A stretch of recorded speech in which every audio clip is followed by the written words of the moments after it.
हमने पढ़ा था आपकी जो बोन होती है द टेम्पोरल बोन, जो आपको क्लियरली भी दिख रही है स्क्रीन पे। टेम्पोरल बोन का एक पार्ट होता है द पेट्रिस पार्ट, वहाँ पे आपका ईयर जो है वो लोकेटेड होता है इन दिस पार्ट। ये जो आपको अंदर की तरफ दिख रहा है, this is the external acoustic meatus. And ये जो अंदर पूरा पार्ट आया है, इस अंदर से ये खोखला होता है और ज़्यादा नहीं होता है, छोटे छोटे स्ट्रक्चर्स हैं बहुत ही। ठीक है, तो अंदर से इसमें स्पेस होता है, उस स्पेस के अंदर ही प्रेजेंट होता है आपका ईयर। ठीक है, so coming back to the ears first slide. Ear जो है एज सच हमने बताया, this is the petrous part जो अंदर की तरफ जा रहा है। यूजुअली हमारी जितनी भी क्रेनियल बोन्स हैं दे आर फ्लैट, ठीक है, बट उसका टेम्पोरल बोन का एक पार्ट है that is the petrous part जो अंदर की तरफ भी जाता है, थोड़ा मोटा सा होता है। ठीक है, वो सिर्फ दिखने में मोटा है, बाकी अंदर से देखा जाए तो वो हॉलो है that contains the year. So year जो है एक हेयरिंग ऑर्गन है और ये बॉडी की इक्विलिब्रियम को भी मेंटेन करता है। ठीक है, पोस्चर को भी मेंटेन करता है। इसको हमने तीन पार्ट में डिवाइड कर दिया। The external part that is green in colour that consist of the auricle और the pinna and the external auditory meatus, और इसे कहते हैं auditory canal. Then we have middle ear. Middle ear consists of the three ear ossicles, malleus, incus, and stapes. And then we have the inner ear consisting of the circular canals and this labyrinth. हमने ये external ear के बारे में पढ़ा था। This is the outer part जो आपको clearly visible है, that is called as auricle और पिना। एंड जो एक होल आपको दिखता है जो अंदर जाता है, that is called as external acoustic meatus और canal. Coming to the auricle pinna, helix था, इंटर हेलिक्स, एंटी हेलिक्स था, सी ट्रैगस, एंटी ट्रैगस था, कॉनिका था। Then we have one this triangularis fossa over here. And यहाँ पे एक छोटा सा स्ट्रक्चर था between the root of the helix and the tragus, that is called as incisura terminalis. ठीक है, एंड वहाँ पे हम लोग ज़्यादातर क्या करते हैं, वहाँ पे हम ज़्यादातर इंसिजन देते हैं फॉर एनी सर्जरी पर्पस। जो कंप्लीट आपका ये बाहर का ये पिन्ना है, इसकी ज़रूरत क्या थी? खाली एक होल होता तब भी काम चल जाता, बिल्कुल काम चल जाता, लेकिन बहुत अच्छे से कलेक्शन नहीं हो पाता साउंड वेव्स का।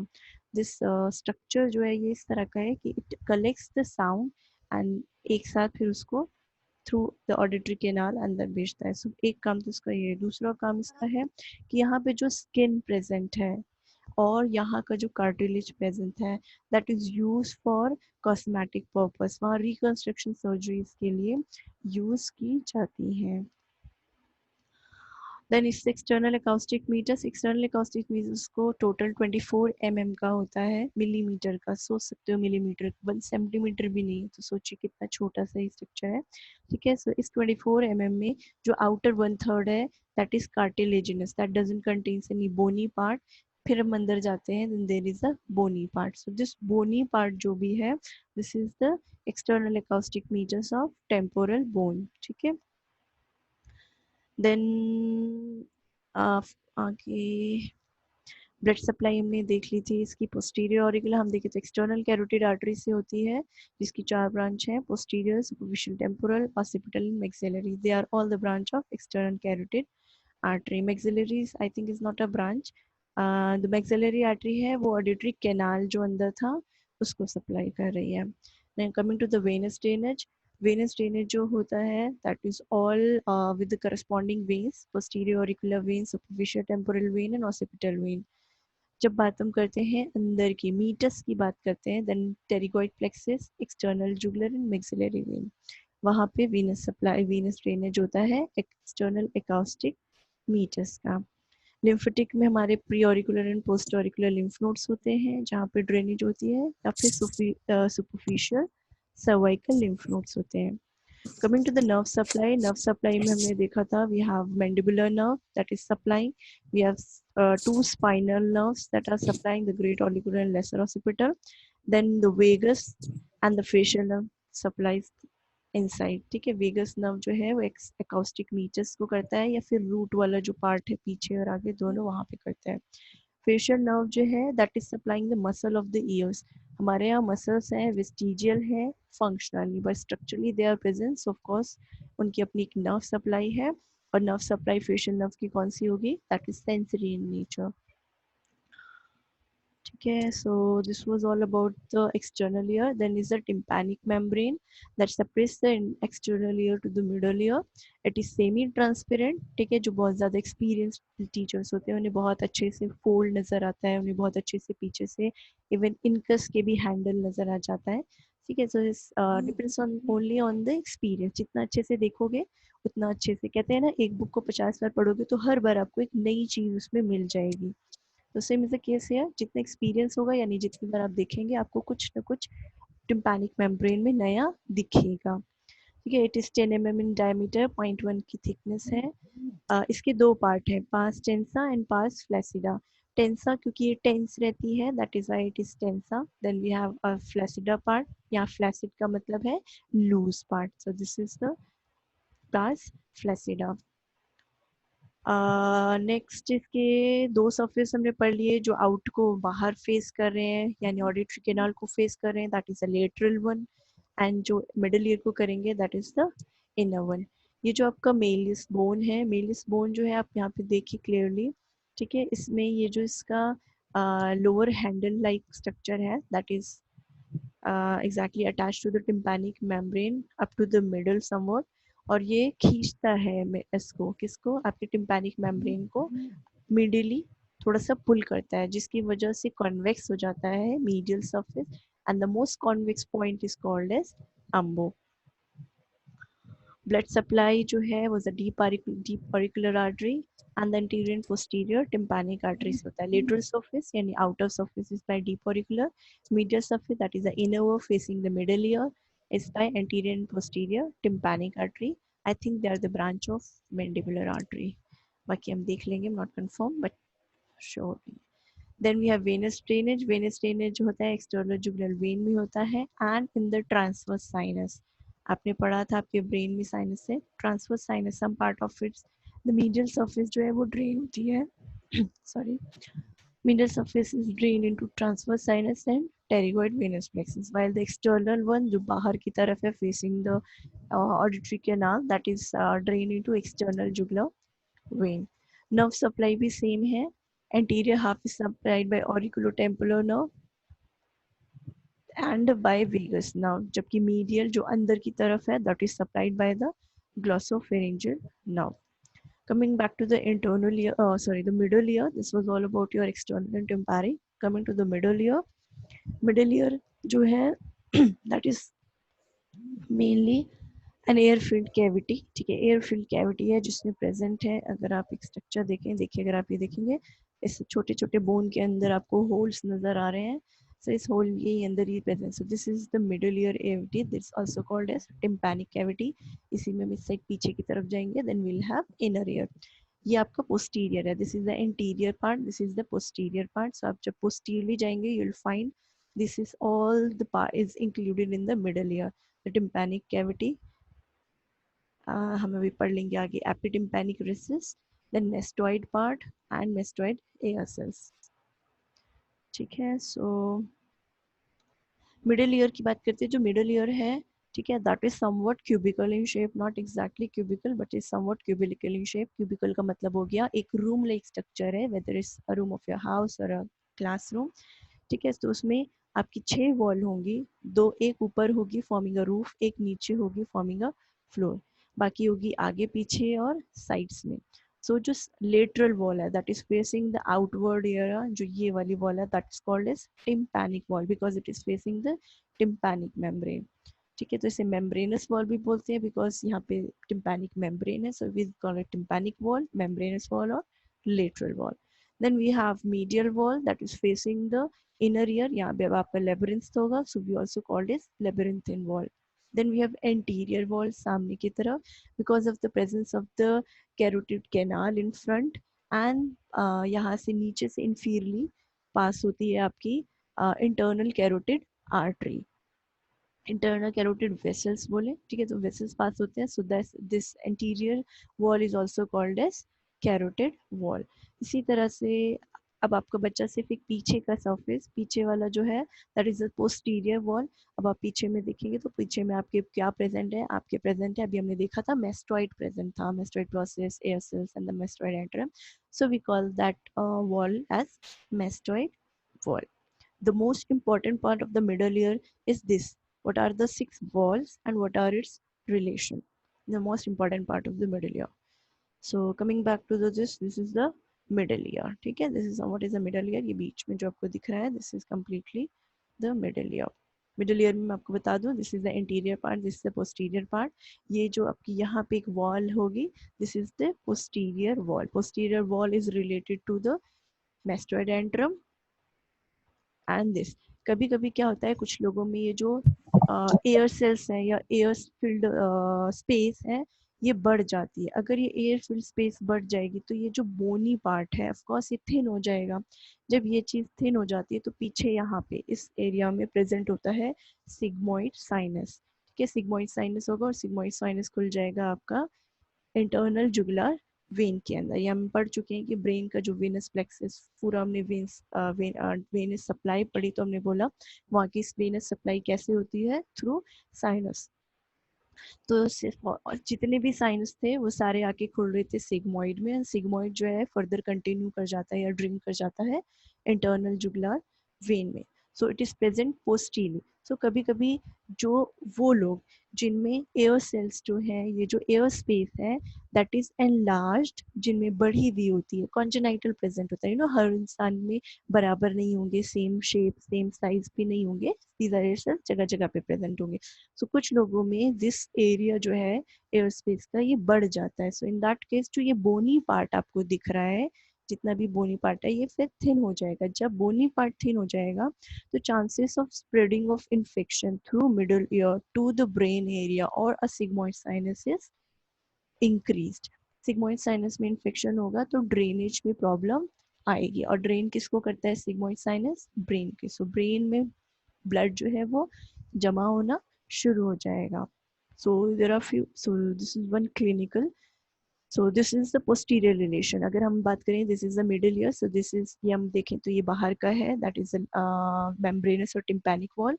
This is the posterior wall. यहाँ पे एक वॉल है, एज सच यहाँ पे कोई दीवारें नहीं है, इसे हम मानते हैं वर्चुअल। ठीक है, so this is the posterior wall. Posterior wall में पीछे जाएंगे तो वी विल फाइंड एडिटिस और mastoid antrum. Mastoid antrum is a large air space as compare to small mastoid air cells. और ये एक छोटे होल से, ये क्योंकि बहुत ज़्यादा मैग्नीफाइड स्ट्रक्चर है इसलिए आपको ये बहुत बड़ा लग रहा है, वरना this is a small tube like structure, small hole like structure जो फर्दर आगे हो रहा है, that is called as aditus. This small portion is called as aditus. So this is the posterior relation. Coming to the lateral wall, अब आप आंखें बंद करके सोचिए, लेटरल वॉल का रिलेशन होगा टिम्पैनिक मेम्ब्रेन से। सिमिलरली जो आपका मीडियल वॉल है उसका रिलेशन होगा अंदर की तरफ, इनर ईयर से। Coming to the anterior wall, ऊपर की तरफ अब आप जाएंगे तो आप देखेंगे, जस्ट मिनट, ठीक, दिस इज स्ट्रक्चर में देखेंगे। ठीक है, तो आप यहाँ पे देखेंगे कि ये जो आपका बोनी पार्ट होता है यहाँ पे कितना थिक है। सिमिलरली आप है नहीं स्ट्रक्चर, वरना ये भी काफ़ी थिक होता है ऐसे। ये पार्ट आके आपका बहुत थिन हो जाता है क्योंकि ये चीज़ ऊपर उठ गई, जो चीज़ यहाँ पे ऐसे थी ये ऊपर उठ गई। सो ये जो आपका ऊपर का वॉल होता है that is forming anterior wall, sorry anterior नहीं है, दिस इज अ रूफ। ठीक है, तो रूफ की बात कर रहे हैं हम यहाँ पे। रूफ जो है आपकी ऊपर की तरफ that is very thin. So petrous part का ये जो रूफ बनाता है मिड लेयर में, this part is just called as tegmen tympani. ठीक है, इस सिर्फ छोटे से इस पार्ट को हम बोलते हैं tegment tympani. You'll see over here. This part is called as tegment tympani. ये जो आपको छोटे छोटे कुछ कुछ दिख रहे हैं, these are the ligaments. ठीक है, दो बोन्स के बीच में क्या प्रेजेंट होते हैं? ligaments. So they are the, these are the two ligaments over here. ठीक है, so this is this very thin part is called as tegmen tympani. Same जैसे हमने अभी पोस्टीरियर में पढ़ा था, पोस्टीरियर में सब में नहीं होता है, सिर्फ उनमें पाया जाता है जिनमें एयर स्पेसेस का साइज बड़ा हो, वहाँ पे इन्फेक्शन के चांसेस होते हैं स्प्रेड होने के पोस्टीरियरली। लेकिन यहाँ पे सब में, हर इंसान में जो टेगमेंट टिम्पैनी प्लेट है टेम्पोरल बोन में, that is very very thin. So कोई भी इन्फेक्शन यहाँ पे अगर होता है मेस्टोइड्स मिडल ईयर में, तो बहुत आसानी से आपका यहाँ पे स्प्रेड हो जाएगा। यहाँ पे ड्यूरामेटर होगी, पहले मेनिंजाइटिस कॉज करेगा, फिर यहाँ पे टेम्पोरल बोन होगा तो टेम्पोरल बोन में एब्सेस होने के चांसेस बढ़ जाते हैं। So this was the relation of your floor. Floor के बाद आते हैं आपके इंफीरियर वॉल फ्लोर, सॉरी अभी हमने रूफ पढ़ा था, then coming to the floor area.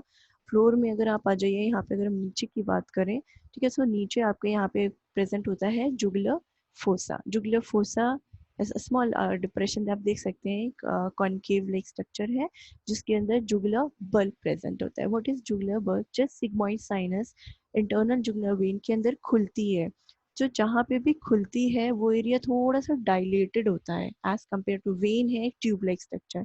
जहाँ पे sigmoid sinus internal jugular vein में ओपन होता है, ड्रेन करता है, वो एरिया थोड़ा सा डायलेटेड होता है, तो उसको हमने, वो प्रेजेंट होता है जुगुलर फोसा में, तो हमने उसको बोल दिया जुगुलर बल्ब। और इन्फीरियर मैंने आपको बताया था, इन्फीरियर में आपको 3 नर्व्स पाई जाती हैं, 9th 10th and 11th cranial nerve that are passing downward, जिसमें से जो 9th आपकी ग्लॉसोफेरिंजियल नर्व थी that pierce upward and supplies the medial surface of the tympanic membrane। हमने पिछली बार अभी पढ़ा है कि टिम्पैनिक मेम्ब्रेन में एंटीरियरली 2 डिवाइड होते हैं, mandibular nerve and vagus nerve supply करता है। एंड पोस्ट अगर हम इसके मीडियल पोर्शन में देखेंगे, ये क्योंकि मीडियल है, ये बाहर की तरफ से हमने लेटरल बोला, तो मीडियल को सप्लाई कर रहा था ग्लॉसोफेरिंजियल नर्व। सो ग्लॉसोफेरिंजियल नर्व नीचे थी, ये नीचे से उसने पियर्स करके ऊपर आई and it's supplying the tympanic membrane and other parts of the ear।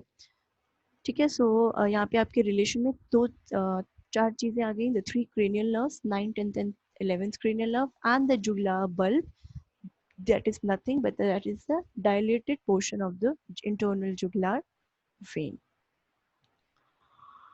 So we have completed, okay, now the only part left is the anterior wall। anterior wall में 2 openings होते हैं। आप सिर्फ आंखें बंद करके सोचिए कि आपका ईयर है, ईयर के जो फ्रंट वाला वॉल है जो आपके फेस करेगा सामने की तरफ, उसमें आपके 2 ओपनिंग्स हैं। एक ओपनिंग होती है ऊपर, एक हल्का सा नीचे होती है। जो ऊपर होती है that is for a muscle that is called as tensor tympani. जो नीचे है उसे कहते हैं, जो अब रिसेंट टीम है, that is a pharyngo tympanic tube, auditory tube और यूस्टेशियन ट्यूब। एग्जैक्टली ये क्या है? ये एक ट्यूब है जो कनेक्ट करता है मिडिल ईयर को, कहाँ से? नेजोफेरिंक्स से। आपका नोज के पीछे जो बिल्कुल, आप बिल्कुल पोस्टीरियर में जाएंगे, ठीक है, तो जो फेरिंग्स का पार्ट आता है, ठीक है, that part is called as nasopharynx. So वहाँ पे ये ट्यूब खुलता है because the nasopharynx is highly rich in the air part, air, so that air pressure is maintained through this audit tube in the middle ear। middle ear के अंदर आपका जो है air pressure is maintained so that the air ossicles oscillates or vibrates nicely. ठीक है, तो उस चीज़ को मेंटेन करता है यूस्टेशियन ट्यूब, या फिर अभी से हम बोलते हैं फेरिंगो टिम्पैनिक ट्यूब। बच्चों में फेरिंगो टिम्पैनिक ट्यूब जो होता है that is straight and short.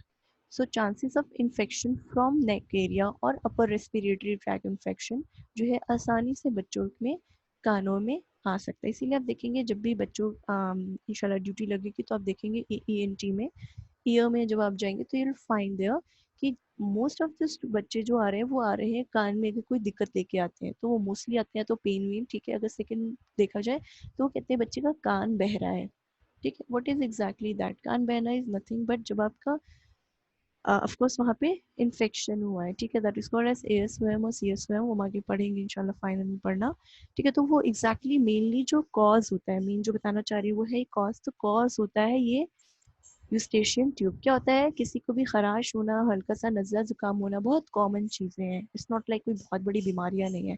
After every 2-3 months और 6 मंथ्स लो कोल्ड कफ हो जाता है। So in case of children because of short and straight, कोई भी चीज़ सीधी है और छोटी है तो आसानी से ट्रेवल कर सकता है इन्फेक्शन।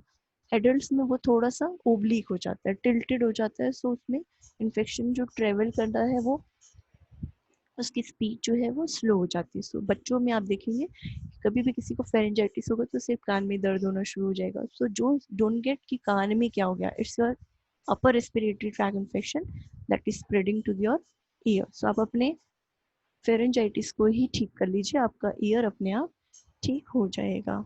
ठीक है, देखो जहाँ पे ओरिजिन नहीं होता है वहाँ पे आसानी से चीज़ें ठीक हो सकती है। अब आप ये बोलो कि हम ठीक तो हलक को कर रहे हैं, लेकिन कान कैसे ठीक होगा? तो कान से चीज़ें जा रही हैं, कान में कुछ पैदा नहीं हो रहा है। सो अगर वो चीज़ आप स्टॉप कर देंगे तो कुदरत ने आपके अंदर भी नेचुरल डिफरेंस पैदा किया है, चीज़ों को एब्जॉर्ब करना, चीज़ों को डिफरेंस के लिए, तो वो चीज़ वहाँ पे अपने आप ठीक हो जाएगी। ठीक है, इसीलिए कभी भी ईयर के को ना ट्रीट करके आप उसके फेरिंग्स को ट्रीट कीजिए।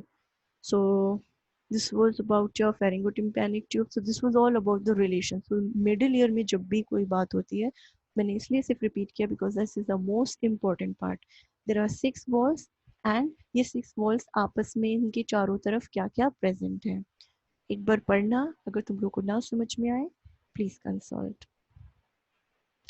सो आज का टॉपिक है मिडिल ईयर का, जो मेन एग्जैक्टली मेन टॉपिक हम बोलते हैं वो ये है मिडिल ईयर टेम्पोरल बोन में प्रेजेंट होती है। ठीक है, इसका काम क्या होता है, जैसे यहाँ से आपके साउंड वेव्स आते हैं और आपके टिम्पैनिक मेम्ब्रेन्स को स्ट्राइक करते हैं। आपके टिम्पैनिक मेम्ब्रेन आगे पीछे that is literally and medially ऐसे करके वाइब्रेट करना शुरू कर देती है।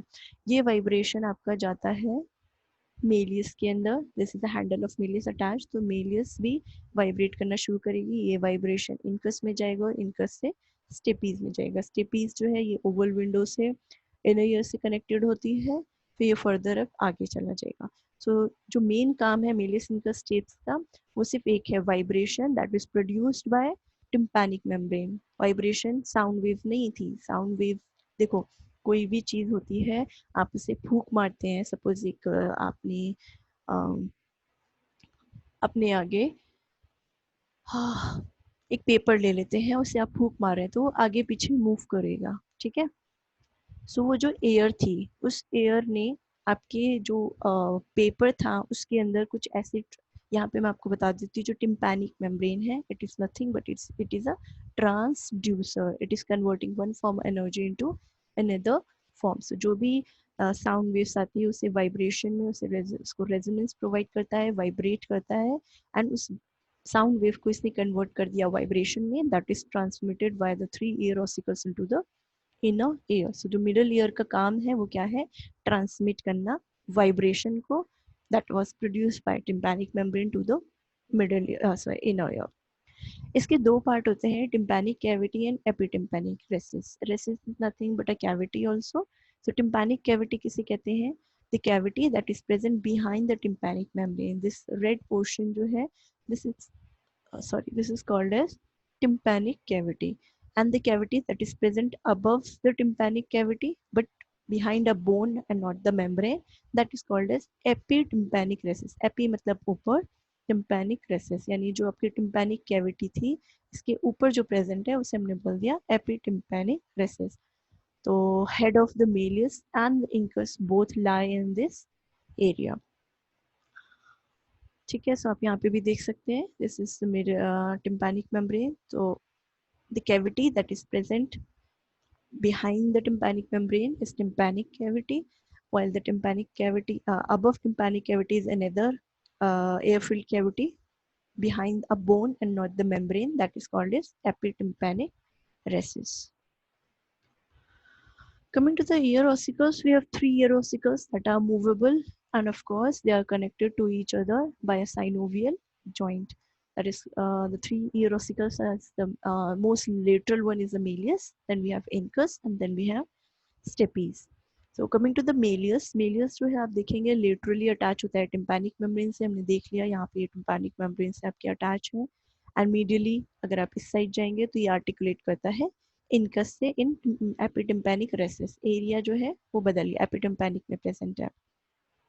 इसके कुछ पार्ट्स होते हैं, the first one is the handle part. ठीक है, जो टिम्पैनिक मेम्ब्रेन से अटैच होता है that part is called as handle part, and sometime it is called as manubrium. So manubrium खाली कभी यूज नहीं किया जाएगा, मेनुब्रियम ऑफ मेलियस आएगा। अगर आपसे कभी कोई क्वेश्चन पूछता है तो just don't get confuse with the sternum. अगर खाली मेनुब्रियम बोल रहा है समझ जाओ स्टर्नम की बात है, but if is saying manubrium of Méliès so please consider this handle of the malleus. तो हैंडल होता है that is of course downward है, नीचे की तरफ है, अटैच है आपके टिम्पैनिक मेम्ब्रेन से। मेन्यूब्रियम का जो लोअर मोस्ट पार्ट होता है, ठीक है, जो ये वाला पार्ट होता है, दिस एरिया, यहाँ पे एक प्रोसेस लाइक स्ट्रक्चर होता है जिसे हम बोलते हैं स्पैचुलेट प्रोसेस, ठीक है। इसी हैंडल में आप ऊपर की तरफ आएंगे, आप सिर्फ अपने जो है ये आप स्ट्रक्चर देखिए, या हम फ्रंट व्यू देख रहे हैं। फ्रंट व्यू में एक आगे की तरफ प्रोजेक्शन होता है, ठीक है, एक आगे की तरफ प्रोजेक्शन होता है, उसे हम बोलते हैं anterior process. So you will find anterior process here, ठीक है, दिस इज एंटीरियर प्रोसेस। ऐसे ही लेटरल में एक प्रोसेस होता है, यहाँ पे एक लेटरल प्रोसेस होता है, ठीक है, जो आपके हमने पढ़े थे, दो मेल्युलर फोल्ड्स होते हैं, anterior and posterior malleolar folds, वहीं पे एक आपका प्रोसेस होता है that is called as lateral process, because this is the lateral area, so we call it lateral surface. Interior हमें दिखेगा नहीं क्योंकि सामने की ही तरफ प्रोजेक्टेड है, ठीक है। सो अगर हम इसे इस तरह से देखेंगे, so you will find a anterior process. Anterior process के बहुत सारे नाम हैं, it's also called as folian and Rau's process, and it is the larger than anterior process। ऐसे लग नहीं रहा है, but it is larger than the anterior process. So we have spatulate process inferiorly, lateral process facing the lateral first and attaching with the malleolar folds. Then we have anterior process that is faces anteriorly, एक anterior की तरफ projection है बस। Then we have neck and head, you can easily find the head area, और head को जो नीचे आपके area से separate करता है, that constricted part is called as neck. So we have head, neck, lateral and anterior process, and a handle. With inferior we have spatulate process. जो ये आर्टिकुलेशन होता है इनकस के साथ, दैट इज पोस्टीरियरली, वो पीछे की तरफ होता है। देखो ये एंटीरियर है सामने की तरफ, ये पीछे की तरफ पोस्टीरियर है, so this facet is posterior. So ये पोस्टीरियर से आप जब देखेंगे ये पोस्टीरियर व्यू, तो आपको इस तरह से दिखेगा, दिस इज पोस्टीरियर व्यू, यहाँ आपको लेटरल प्रोसेस मिलेगा, और इस तरह से ये कंप्लीट एरिया आपका मेन्यूब्रियम है या हैंडल है, that is attaching with the tympanic membrane. अगर आप फ्रंट व्यू देखेंगे, it is somewhat like this, तो ये आपका कंप्लीट थोड़ा सा पीछे की तरफ है, जहाँ पे आपको ये पोस्टीरियर है, ये आपका इंटीरियर है, ठीक है। सो ये पोस्टीरियरली फेसेट है फॉर इनकस, जिससे इनकस अटैच होगा। Then we have anterior view. थोड़ा सा इसमें ऐसा कुछ याद करने लायक नहीं है, आपको बस अगर ये पता है कि ये 3 बोन्स हैं, ऐसे ज़्यादा कुछ इसमें पूछा नहीं जाता है, बट क्योंकि हमारा सिलेबस में है, सो मैंने सोचा इसकी थोड़ी सी एनाटॉमी हम पढ़ा देते हैं। So this is very superficial जो एनाटॉमी पढ़ा रही हूँ। We have head, neck, anterior and lateral process, and a handle with a spatulate process. Next is the incus bone. Incus bone जो है इस मिडल पार्ट में है, साइनोवियल जॉइंट बनाती है with the malleus laterally and stapes medially. And इसमें क्या क्या प्रेजेंट होता है, तो देखा जाए इसमें एक बॉडी है, क्लियरली आपको दिख रही है, this body part. And then we have two crus बोल सकते हैं, प्रोसेस से ज़्यादा बड़े हो गए इसलिए हमने इनका क्रस बोल दिया। We have a short crus, एक छोटा क्रस होता है, and we have a long crus. जो शॉर्ट क्रस होता है दैट इज प्रेजेंट पोस्टीरियरली, आप देखेंगे यहाँ पे आपको कोई दिख नहीं रहा है, और लॉन्ग क्रस होता है that is run along with the handle. Handle जैसे नीचे की तरफ जाता है, ऐसे ये भी नीचे की तरफ जाता है, लेकिन पीछे की तरफ जाता है, ठीक है।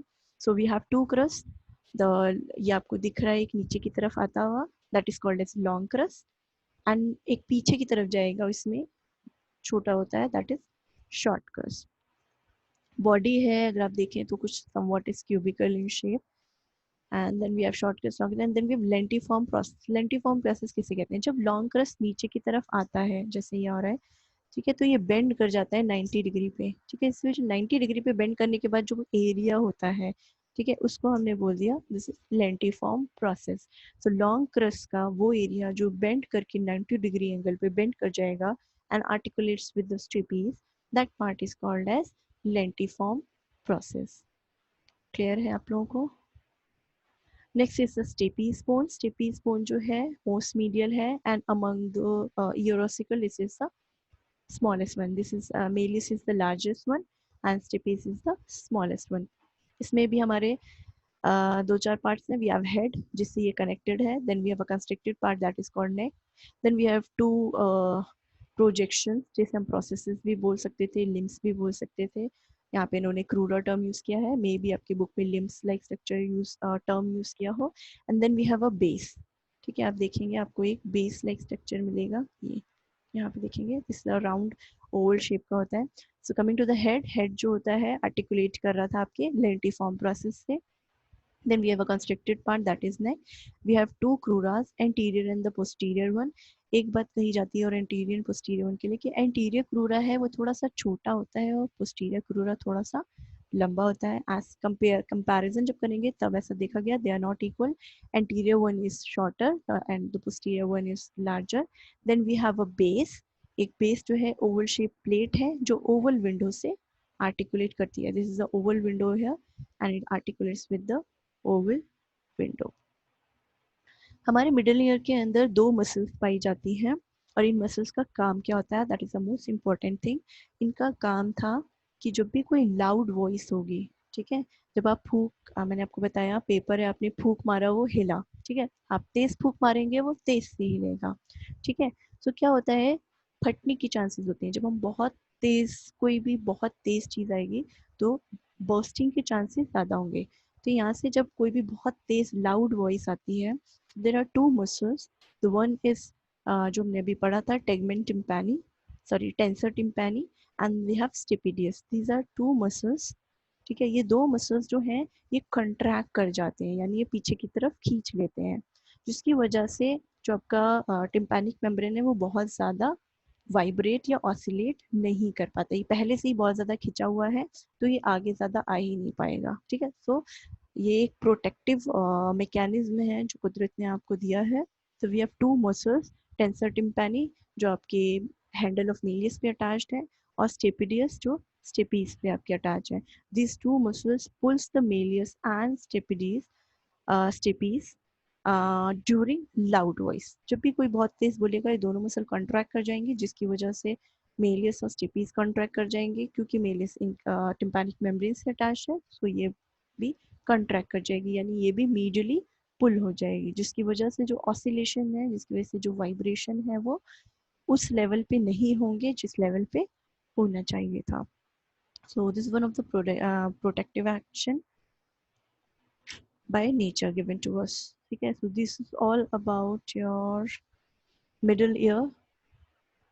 ठीक है, next इंशाल्लाह we'll start with another part.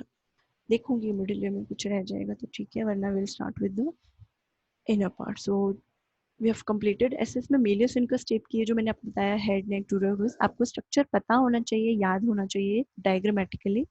बाकी कौन सी बड़ी है, कौन सी किसके साथ अटैच्ड है, टिम्पैनिक मेम्ब्रेन से कौन अटैच्ड है, यहाँ से कौन अटैच्ड है. सो मेलियस इनका स्टेप जो है ये सी लाइन में होती है, इस चीज़ को आप याद रखिएगा. बाकी अगर आप ये भी याद कर लेंगे तो अच्छी बात है, कोई मसला नहीं है. So any problem up to this?